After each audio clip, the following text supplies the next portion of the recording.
जी हाँ साथियों, नमस्कार। स्वागत है हमारे यूट्यूब चैनल अनमोल क्लासेस पर। उम्मीद करता हूँ कि आप सभी लोग स्वस्थ, मस्त व ज़बरदस्त होंगे और अपनी तैयारी को अच्छी तरीके से कर रहे होंगे।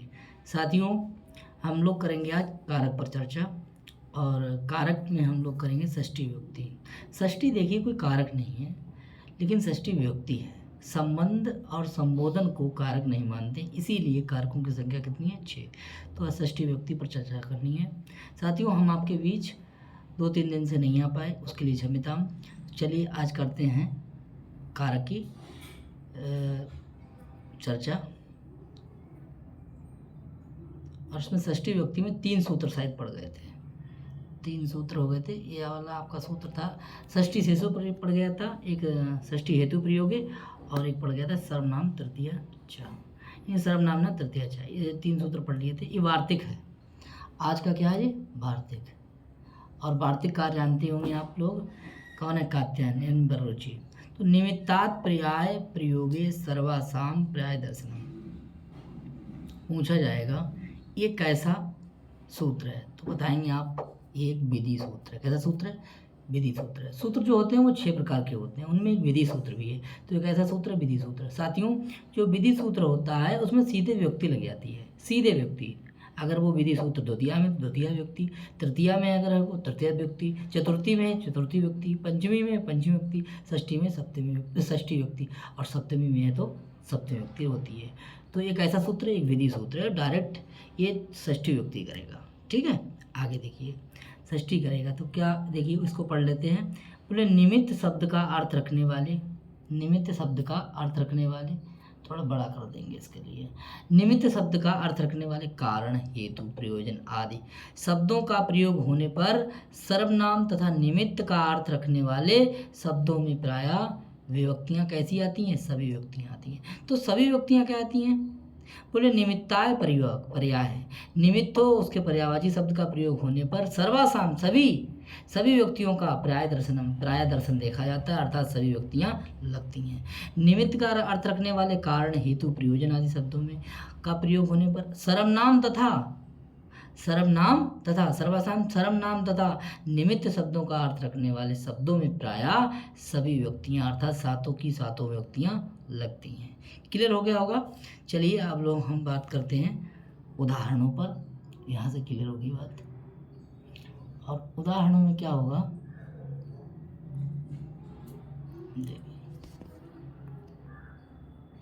ये देखिए, सर्वनाम होने पर सभी व्यक्तियाँ लगती हैं। सर्वनाम होने पर कौन सी व्यक्ति? सभी व्यक्तियाँ लगती हैं। देखिए यहाँ से देखिए, प्रथमा, इसको एक बना दे रहे, प्रथमा, द्वितीया, तृतीया, चतुर्थी, पंचमी, षष्ठी, सप्तमी, ये साथित होती हैं। तो किम प्रथमा, अब एक ही जैसा है ना, तो किम किम यानी प्रथमा द्वितीया, केन तृतीया, चतुर्थी कस्मय, पंचमी कस्मात, कस्य षष्ठी, और कस्मिन सप्तमी। इस तरीके से कितने हो गए? सप्तमी। अब करें निमित्तम निमित्तम निमित्तेन निमित्ताय निमित्तात् निमित्तस् निमित्ते, यानी प्रथमा, द्वितीया, तृतीया, चतुर्थी, पंचमी, षष्ठी, सप्तमी। का, कम, केन, कस्मय, कस्मात्, कस्य, कस्मिन। इसी तरीके से हेतु, हेतुम, हेतुना, हेतवे, हेतो, हेतो, हेतव, यानी प्रथमा, द्वितीया, तृतीया, चतुर्थी, पंचमी, षष्ठी, सप्तमी। आगे तत् का रूप देखिए, तत्, तत्, तेन, तस्मय, तस्मात्, तस्य, तस्मिन्। प्रयोजनम, प्रयोजनम, प्रयोजनेन, प्रयोजनाय, प्रयोजनात्, प्रयोजनस्, प्रयोजने। देखिए यहाँ पर देखिए सभी व्यक्तियाँ हैं। अगर हमने किम के रूप चलाए तो सभी व्यक्तियों में चलाए, निमित्त के चलाए तो सभी व्यक्तियों में चलाए, का के चलाए का बराबर किम, किम के चलाए तो देखिए ये आपका हो गया है कि प्रथमा द्वितीया से लेकर के सभी व्यक्तियों में। हेतु के चलाए सभी व्यक्तियों में, तत् के चलाए सभी व्यक्तियों में, प्रयोजन चलाए तो सभी व्यक्तियों में चलाए। क्लियर हो गया। यानी कह रहे हैं कि निमित्त शब्द का अर्थ रखने वाले जैसे कारण है, हेतु है या प्रयोजन है, इन शब्दों का अर्थ होने इन शब्दों का प्रयोग होने पर सर्वनाम और निमित्त का अर्थ रखने वाले ये जो शब्द होंगे उनमें सभी व्यक्तियाँ होंगी। देखिए किम में भी है, निमित्त में भी है, का में भी है, हेतु में भी है, तत् में भी है और प्रयोजन, इन सब में ये सप्तमी तक विभक्तियाँ हैं, यानी प्रथमा से लेकर सप्तमी तक। क्लियर हो गया होगा सर्वनाम होने पर। क्लियर हो गया। आगे देखिए, अब आगे बात करते हैं। इसके आगे लिखा है कि वार्तिक में आए हुए प्राय शब्द का तात्पर्य है कि जब सर्वनाम का प्रयोग नहीं होता है तब प्रथमा और द्वितीया नहीं होती है, परंतु तृतीया, चतुर्थी, पंचमी, षष्ठी, सप्तमी ये सब विभक्तियाँ होती हैं, केवल प्रथमा और द्वितीया नहीं होती हैं। जब हम सर्वनाम का प्रयोग करेंगे तो सभी विभक्तियाँ होंगी, और सर्वनाम का प्रयोग नहीं करेंगे तो प्रथमा द्वितीया को छोड़ करके से सभी विभक्तियाँ होंगी। देखिए, ज्ञानेन जो शब्द है वो हमारा संज्ञा है, तो ज्ञानेन निमित्तेन, ज्ञानाय निमित्ताय, ज्ञानात् निमित्तात्, ज्ञानस्य निमित्तस्य और ज्ञाने निमित्ते, यानी यहाँ सर्वनाम ना होने पर कौन से होंगी? तृतीया। सर्वनाम ना होने पर, अगर होगा तो सभी व्यक्ति, और ना होगा तो ये तृतीया से लेकर के सप्तमी तक की व्यक्तियाँ होंगी। यानी कह रहे हैं कि सर्वनाम ना होने पर तृतीया, चतुर्थी, पंचमी, षष्ठी, सप्तमी ये सब व्यक्तियाँ होती हैं। तो देखिए, जो ज्ञानेन में वही निमित्तेन में, ज्ञानाय निमित्ताय, ज्ञानात् निमित्तात्, ज्ञानस्य निमित्तस्य, ज्ञाने और आपका हो जाएगा निमित्ते। तो अगर संज्ञा प्रयोग हो रही है तो तृतीया से लेकर सप्तमी तक की व्यक्तियाँ होती हैं। जो निमित्तेन में है व्यक्ति वही ज्ञानेन में है, ठीक है। इधर निमित्त माने जो कारण में होगी वही संज्ञा में होगी, अर्थात जो कारण में होगी, जो हेतु में होगी वही व्यक्ति आपकी संज्ञा में होगी, ठीक है। प्राय शब्द का तात्पर्य है कि यहाँ पर सर्वनाम नहीं होगा तो व्यक्ति तृतीया से लेकर सप्तमी तक होंगी, और अगर सर्वनाम होगा तो सभी व्यक्तियाँ होंगी। क्लियर, राइट हो गया। आगे चलते हैं। एक सूत्र बहुत ही बढ़िया है, ये लिखा है षष्ठी यत् सतर्थ प्रत्ययन। ये सूत्र पूछा जाएगा, ये सूत्र कैसा है तो आप बताएंगे विधि सूत्र है। देखिए, अथसुच यानी कि तस प्रत्यय में अंत होने वाले शब्द जैसे दक्षिणता, उत्तरता आदि, कह रहे इस प्रत्यय का अर्थ रखने वाले प्रत्ययों में अंत होने वाले शब्दों में ऊपरी, अधा, अग्रे, आदौ, पुरा आदि शब्द जिस शब्द के साथ योग हो उसमें षष्ठी विभक्ति होती है, ठीक है। अगर ऊपरी का, अधा का, अग्रे का, आदव का, पुरव का जिस शब्द के साथ अगर योग होता है तो उस शब्द में षष्ठी विभक्ति होती है। चलिए देखते हैं उदाहरण। कह रहे हैं कि ग्रामस्य दक्षिणता, ये सब बाबूराम सक्सेना में मिला होगा आपके लिए। देखिए, ग्रामस्य दक्षिणता, अब देखिए दक्षिण में जो है यहाँ पर तस् प्रत्यय लगा हुआ है दक्षिणता, तो इसके योग में, दक्षिणता के योग में ग्रामस्य में षष्ठी विभक्ति है इसी सूत्र से। किससे? षष्ठी यत् सतर्थ प्रत्ययन, इस सूत्र से षष्ठी विभक्ति हो गई। लिखा हुआ है रथस्य उपरि, तो रथस्य उपरि में भी आपकी रथस्य में षष्ठी हो गई। अगर आ जाए रथस्य उपरिष्टात् तब भी आपकी षष्ठी विभक्ति हो जाती है। और देखिए, उपरिष्टात् में जो प्रत्यय है वो अस्ताति प्रत्यय है। कौन सा प्रत्यय? अस्ताति। अस सा सा असा अस ताति, ताति प्रत्यय अस्ताति, अस्ताति। क्लियर, अस्ताति प्रत्यय। आगे बात करते हैं। दूसरा देखिए, बोले पतिव्रता नाम अग्रे कीर्तनया सुदक्षिणा, ठीक। यहाँ पर अग्रे के योग में, अग्रे के योग में पतिव्रता नाम में षष्ठी हो गई। दूसरा उदाहरण है तस्य स्त्रुत्वा कथम अभी पुरा कौतुकाधन हेतु। देखिए, नहीं एक और छूट गया, वृक्षस्य अधा, वृक्षस्य अधस्तात्। देखिए, अधस्तात् के योग में वृक्षस में षष्ठी, अधा के योग में वृक्षस में षष्ठी। क्लियर हो गया। आगे तस्य स्त्रुत्वा कथमपि पुरा कौतुकाधन हेतु, ये आपको मेघदूत में मिल जाएगा। देखिए, यहाँ षष्ठी जो विभक्ति हुई है, देखिए ये जो षष्ठी विभक्ति हुई है, ये षष्ठी विभक्ति, ये देखिए इसी सूत्र से हुई है। किसके योग में? पुरा के योग में। तो साथियों, ऊपरी, अधा, अग्रे, आदव, पुरा, इन शब्दों का जिस शब्दों के साथ योग होता है तो इसका पुरा का किससे हो गया योग? तस्य से हो गया, इसीलिए आपकी विभक्ति कौन सी हो गई? षष्ठी हो गई। क्लियर हो गया। आगे और ये बाबूराम सक्सेना में लिखा भी है कुछ, वो देखते हैं हम लोग।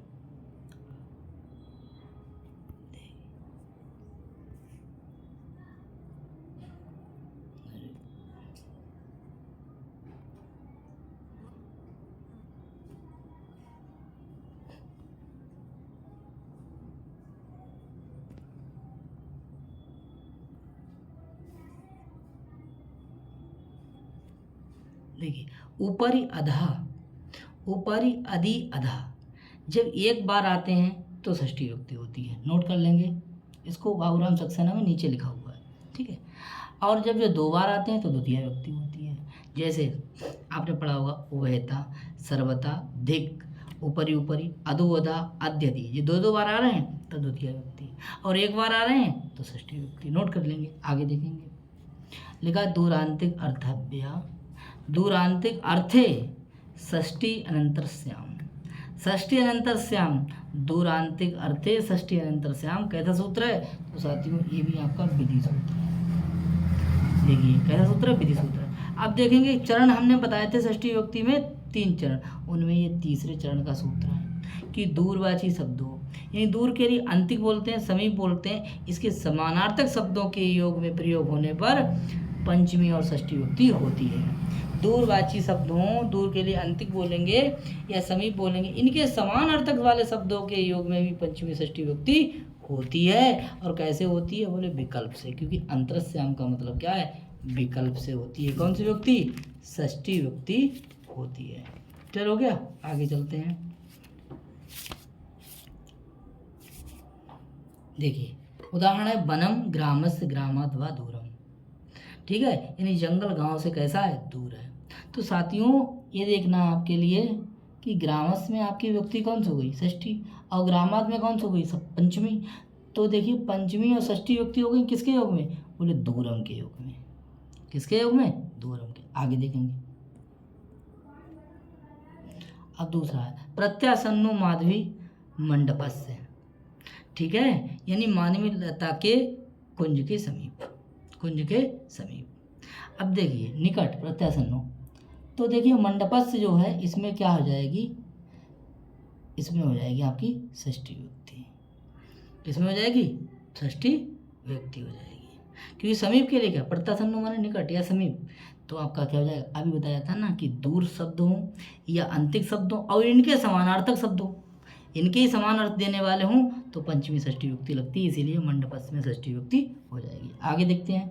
सब उदाहरण आपको मिलेंगे बाबूराम सक्सेना के ही, क्योंकि वही नोट से है। देखिए कर्णपुरम प्रयागस्य प्रयागात् व समीपम, कानपुर प्रयाग के ही समीप में, पास में ही है।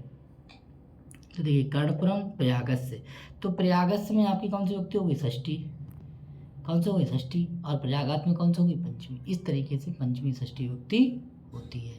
किसके योग में? समीपम के योग में। वहाँ के इसके योग में हुई दूरम के योग में, और प्रत्यासन्नो के योग में भी मंडपस्य में षष्ठी विभक्ति हो गई होगी, ठीक है। तो इस तरीके से आप लोगों ने इसका भी अध्ययन कर लिया। अब एक बहुत ज़बरदस्त सूत्र लेकर आ रहे हैं, बहुत ही बढ़िया सूत्र है, यहाँ से भी प्रश्न आ जाता है, बनाया जाता है। अधिक अधिक अर्थ देशाम कर्मणि, अधिक अर्थ देशाम कर्मणि। चलिए मैं अपना भी नोट्स खोल लेता हूँ। देखिए एक कैसा सूत्र है साथियों, कैसा सूत्र है? तो आप बताएंगे इसे विधि सूत्र है, और ये तीसरे चरण का सूत्र है। क्लियर हो गया? अब देखिए अधिपूर्वक, अधिपूर्वक ई धातु से, क्योंकि ये किसी के योग में आएगा ना। आगे देखिए ये कह रहा है कि स्मृति धातु, स्मृति धातु स्मरण करना, दया माने दया करना, ईस माने समर्थ होना, तथा इन्हीं अर्थ वाली धातु अन्य धातुओं के योग में कर्म में षष्ठी होगी।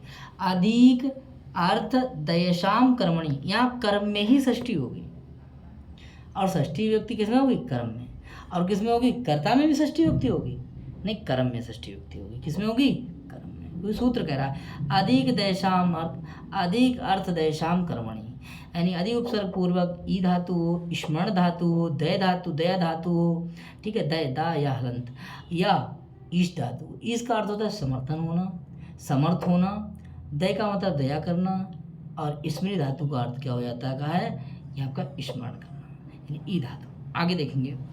अब लिखा हुआ है इसका बहुत चर्चित उदाहरण है मातु स्मृति। एक बार परीक्षा में सवाल आया था कि मातरम स्मृति, तो वहाँ पर ऑप्शन आपका जो था वो गड़बड़ हो गया था, इसलिए विवादित प्रश्न रहा था।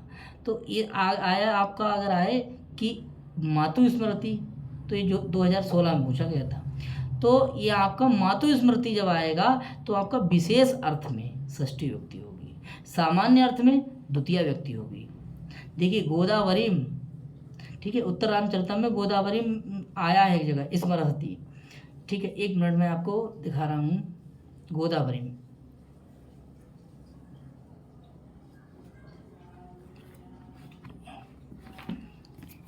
उत्तर रामचरितम,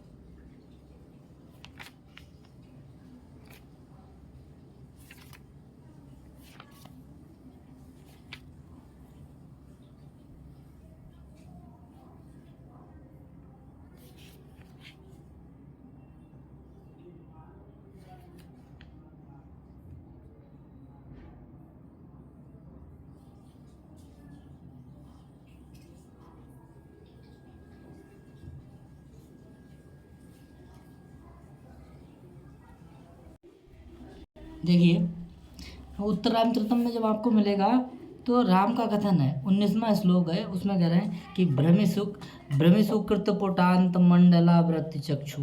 इसमें नीचे की लाइन है, कह रहा है कि सुतमिव मनसा त्वाम वत्सलेन स्मरामि। तो स्मरी में यहाँ पर क्या कह रहे हैं कि वत्सलेन पुत्र के समान मैं तुमको मन से बोले क्या कर रहा हूँ, स्मरण कर रहा हूँ। राम कह रहे हैं कि मैं जो मैं पुत्र के समान प्रेम पूर्ण मन से क्या कर रहा हूँ, स्मरण कर रहा हूँ। तो यहाँ ये सुतम में द्वितीया हो गई और यहाँ पर आपकी त्वाम में विभक्तिया हो गई। तो यहाँ पर स्मृति धातु के योग में कौन सी विभक्ति हो रही, द्वितीया हो रही क्रम में, और यहाँ पर आपको विशेष में आपके लिए मिलेगी तो षष्ठी विभक्ति मिलेगी, ठीक है, क्योंकि अधिक देशाम कर्मणि। तो सामान्य रूप से यहाँ पर द्वितीय व्यक्ति हो जाती है और ये सूत्र देकर पूछा जाता है तो षष्ठी व्यक्ति हो जाती है, ठीक है साथियों। तो उत्तर रामचरितम के 19वें श्लोक में देख लेंगे आप लोग, ठीक। आगे बढ़ते हैं, इसके आगे है स्मरण राघव वारणा नाम विव्यथे का लिखो विव्यथे राक्षेश्वरा। ये जो है आपका है कि बोले रामचंद्र जी के बाणों को याद करके, बाणों की याद करता हुआ रावण कैसा हुआ, दुखी हुआ। राक्षेश्वरा मतलब रावण। तो यहाँ पर याद करके यानी स्मृति धातु के योग में फिर हो गया कि राघव वारणा नाम, अर्थात भगवान रामचंद्र जी के बाणों को याद करता हुआ रावण दुखी हुआ। तो राघव वारणा नाम मतलब में आपकी क्या हो गया, षष्ठी विभक्ति, किससे, अधिक देशाम कर्मणि सूत्र से। आगे देखेंगे और लिखा है आगे,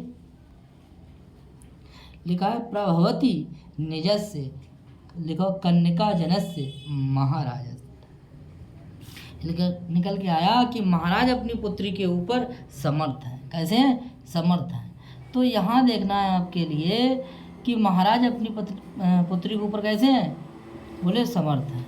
महाराज अपनी पुत्री के ऊपर कैसे हैं, समर्थ हैं। तो यहाँ पर आपका है 3 तो पॉइंट बताए थे हमने, क्या, अधिक देशाम कर्मणि, यानी कि धातु हमारी स्मरी हो या ई धातु हो या द धातु या ईश धातु हो, ठीक है। तो यहाँ पर आपका लिखा है कन्यका जनस्य में आपकी अधिक देशाम सूत्र से षष्ठी विभक्ति हो गई क्रम में, क्लियर। आगे चलते हैं, और जी किसका हो गया, समर्थ का उदाहरण, ठीक है। ईश आगे आता है, देखिए इसकी पहचान प्रभावती हो जाएगी, ठीक है। आगे देखिए इसके बाद करते हैं कि गात्राणाम अनिशो अस्मि संवृता। निकल के आया कि मैं अपने अंगों का मालिक नहीं रहा, मैं अपने अंगों का मालिक नहीं रहा। तो देखिए ये भी आपका क्या है, समर्थ का, अर्थात मैं समर्थ नहीं रहा, किसमें, अंगों में। इधर आ जाओ, ये भी आपका क्या है, समर्थ का होता है, क्लियर। आगे चलते हैं, तो देखिए गात्राणाम, इसमें कौन सी विभक्ति हुई? षष्ठी। आगे चलते हैं और हम बात करेंगे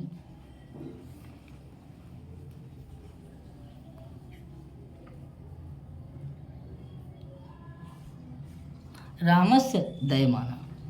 रामस्य दयमाना यानी कि राम के ऊपर दया करता हुआ। देखिए दया धातु आपने पकड़ ली और इससे रामस में कौन सी विभक्ति हो गई? षष्ठी हो गई। तो षष्ठी वाले जो अधिक देशाम कर्मणि हैं उसके कर्म में कौन सी होती है? षष्ठी विभक्ति होती है। अगर धातु स्मृति हो या ई धातु हो और अधिक उपसर्ग पूर्वक हो और दय धातु हो या फिर ईश धातु हो तो इनके कर्म में षष्ठी विभक्ति होती है। सामान्यतः स्मृति धातु के योग में द्वितीय विभक्ति होती है। देखिए यहाँ आपको मिल गया है कि गोदावरी स्मृति, गोदावरी को याद करें। ठीक है, आगे बात करते हैं कि विशेष अर्थ में कौन सी विभक्ति होती है? तो षष्ठी होती है। सामान्य अर्थ में कौन सी होती है? द्वितीय होती है। तो विशेष यानी स्मृति धातु के कर्म में षष्ठी विभक्ति होती है। तो मातु स्मरति ये भी बहुत इंपॉर्टेंट उदाहरण है। और गोदावरी में स्मरति ये भी इंपॉर्टेंट है। तो सामान्य में द्वितीय, विशेष में षष्ठी सूत्र देकर पूछा जाए। ठीक है, बहुत इंपॉर्टेंट उदाहरण है साथियों, याद रखेंगे। आया हुआ है 2016 में। इसके बाद एक बहुत बढ़िया सूत्र है, इसको देखेंगे हम लोग कि ये षष्ठी विभक्ति ही करता है। कर्तृ कर्मणो कृति, एक ऐसा सूत्र है, विधि सूत्र है। जब कोई क्रिया कृदंत के रूप में प्रकट की जाती है, जैसे जाने की क्रिया गति से, याद करने की क्रिया स्मृति से, तो उस क्रिया के साथ जो कर्ता या कर्म होता है वह कृदंत शब्द के साथ षष्ठी विभक्ति में रखा जाता है। देखिए ये भी तीसरे चरण का ही सूत्र है। आगे देखिए चरणों की बात हम लोग कर चुके थे, किसमें? पहली क्लास षष्ठी विभक्ति की कराई थी। आगे देखिए कृष्णस्य कृति, कृष्णस्य कृति। अब देखिए कि कृष्णस्य में कौन सी विभक्ति है? षष्ठी विभक्ति। किसके योग में है? कृति के योग में। अब देखिए कृति में कृ धातु इक्तिन प्रत्यय लगा करके बन गया हमारा कृति, जो कि क्या है? कृदंत है। तो सूत्र कह रहा है कि कर्तृ कर्मणों, कर्ता में और कर्म में दोनों में षष्ठी विभक्ति होती है अगर आगे कृदंत हो। तो कृष्णस्य में विभक्ति कौन सी होगी? षष्ठी विभक्ति होगी। और कर्ता कैसा हो गया? अनुक्त कर्ता हो गया। अनुक्त कर्ता में कौन सी विभक्ति होगी? षष्ठी विभक्ति होगी। किस सूत्र से हो गई? कर्तृ कर्मणो कृति सूत्र से। आगे बात करते हैं, लिखा है कि बालका नाम रोदनम। अब देखिए रोदन शब्द कैसे बना है? रुद्ध धातु से लूट प्रत्यय लगा करके रोदन बन गया। और अनुक्त कर्ता कैसा है? कर्तृ कर्मणो कृति सूत्र से षष्ठी विभक्ति हो गई। आगे बात करते हैं, लिखा है कि वेदस्य आज्ञेयता। देखिए अधिक उपसर्ग पूर्वक इंग धातु से तृच प्रत्यय लगाएंगे तो अध्येता बन जाता है। और इसमें वेदस में कौन सी विभक्ति हो गई? षष्ठी। कौन सूत्र से? कर्तृ कर्मणो कृति सूत्र से। आगे देखते हैं, लिखा है कि रामस्य गति। अब देखिए गम धातु में कितने प्रत्यय लगाएंगे तो हमारा क्या बन जाएगा? तो बन जाएगा हमारा गति। क्या बन जाएगा? गति। और गति कैसा है? कृदंत है। तो उसके कर्ता और कर्म में कौन सी विभक्ति होती है? ये आपके हो गए कि रामस्य में षष्ठी। तो ये जितने तीन उदाहरण पढ़े हैं आप लोगों ने, कौन कौन से? एक पढ़ा कृष्णस्य कृति, बालका नाम रोदनम, और पढ़ा आपका रामस्य गति। इसके आगे बात करेंगे और भी हैं।